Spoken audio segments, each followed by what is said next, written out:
नमस्कार दोस्तों। सितंबर माह व 1 तारीख अक्टूबर को जम्मू कश्मीर में इलेक्शन होंगे।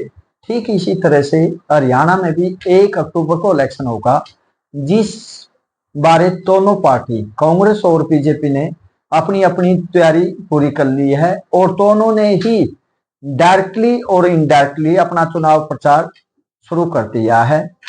अब देखने वाली बात यह होगी कि बीजेपी जो इस तरीके से प्रचार करती है उसका तरीका थोड़ा दूसरी पार्टियों से अलग होता है।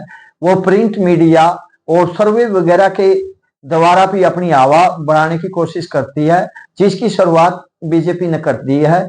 बीजेपी ने अपने फेवर में सर्वे करवाने, जो कि बड़ी एजेंसियां करती हैं और प्रिंट मीडिया भी करता है, उन्होंने इसी के तहत पहला सर्वे करवा दिया, जिसमें उन्होंने बीजेपी की जम्मू कश्मीर और हरियाणा में कांग्रेस के साथ टक्कर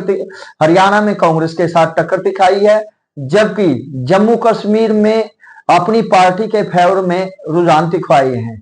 वहां पे देखने वाली बात होगी कि क्या इन सर्वों से बीजेपी को क्या फायदा होगा या नहीं होगा। वैसे तो पिछले लोकसभा चुनाव में भी बीजेपी का बड़ा जोर शोर से सर्वे हुए थे।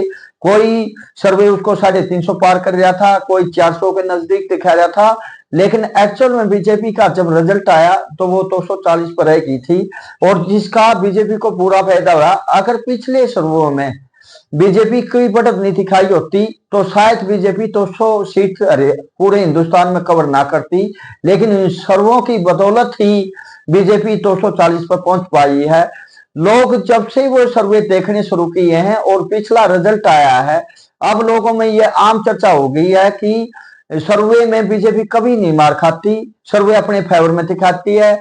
और ठीक इसी तरह से मोदी मीडिया, आजकल उसको मोदी मीडिया भी सीधा लोग कहने लगे हैं, उसके कहने से भी लोगों में कोई बदलाव नहीं आता। तो ये बीजेपी की एक सोची समझी चाल होती है कि वो सर्वे अपने फेवर में दिखाते हैं, लेकिन एक्चुअल में इतनी हवा होती नहीं। जब पिछला इलेक्शन हुआ था हरियाणा में, अमित शाह का नारा था अब की बार 75 पार, लेकिन वो बीजेपी को 40 सीट तक नहीं पहुंचा पाए थे। ठीक इसी तरह से जो हरियाणा में और जम्मू कश्मीर में बीजेपी की स्थिति है वो नाजुक है और शायद वो हरियाणा में तो 25 सीट भी मुश्किल जीत पाएगी, लेकिन एक दबदबा बनाने के लिए बीजेपी ने जो सर्वे का सहारा लिया है और सर्वे के द्वारा ही वो हरियाणा में इलेक्शन जीतना चाहती है। मुझे नहीं लगता कि वो इसमें कामयाब होगी। ठीक यही पोजीशन उसकी जम्मू कश्मीर में भी है। जम्मू कश्मीर में भी शायद बीजेपी अपना ज्यादा सीट ना ले पाए और ना ही बहुमत के नजदीक पहुंचे, लेकिन सर्वे तो एक आ लिया और 3-4 सर्वे और इलेक्शन से पहले दोनों स्टेटों में आने बाकी हैं और इन सर्वे से मुझे नहीं लगता कि कोई बीजेपी को फायदा होगा।